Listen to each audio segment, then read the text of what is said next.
self-directed warfare. It's almost a spiritual concept. All of the great religions in the Old Testament, the New Testament, the Bhagavad Gita, they all talk about a kind of spiritual warfare with your own human nature.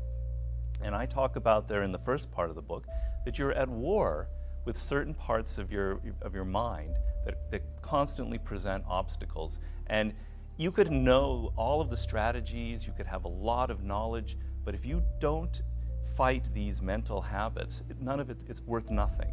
A Stoic believes you don't control the world around you, but you control how you respond to it.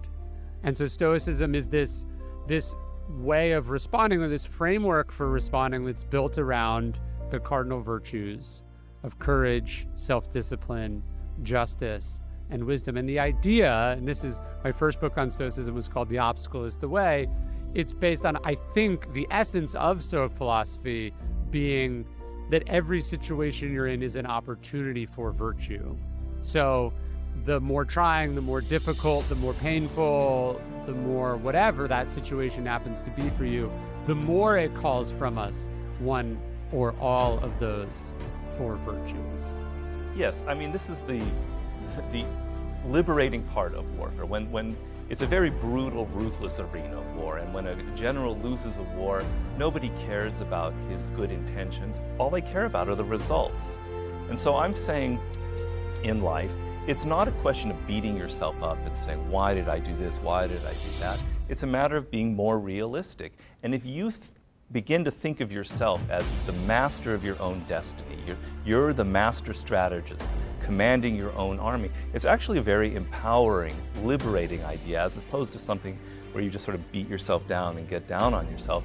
It's more the fact that anytime something goes wrong in life, you can look at it and say, you were responsible for that in some way. You could have done things differently. Go back, analyze what you did in this mistake you made, whenever, and see, if I had done A instead of B, it would have turned out differently. And I think you can do this for any decisions that you have in life.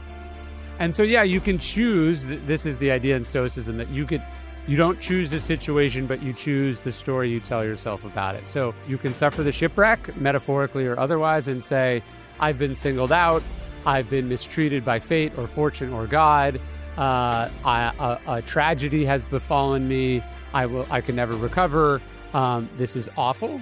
Or you can say, this is a chance for me to start over. This is exciting. This is an adventure. This is a chance for me to do something that I wouldn't have ordinarily done.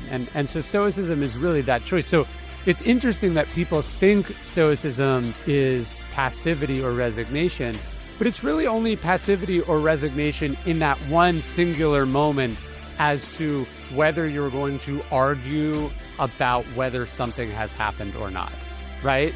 So yes, it is accepting that it is a shipwreck, that is a done deal. But where one is not passive is in what one does next.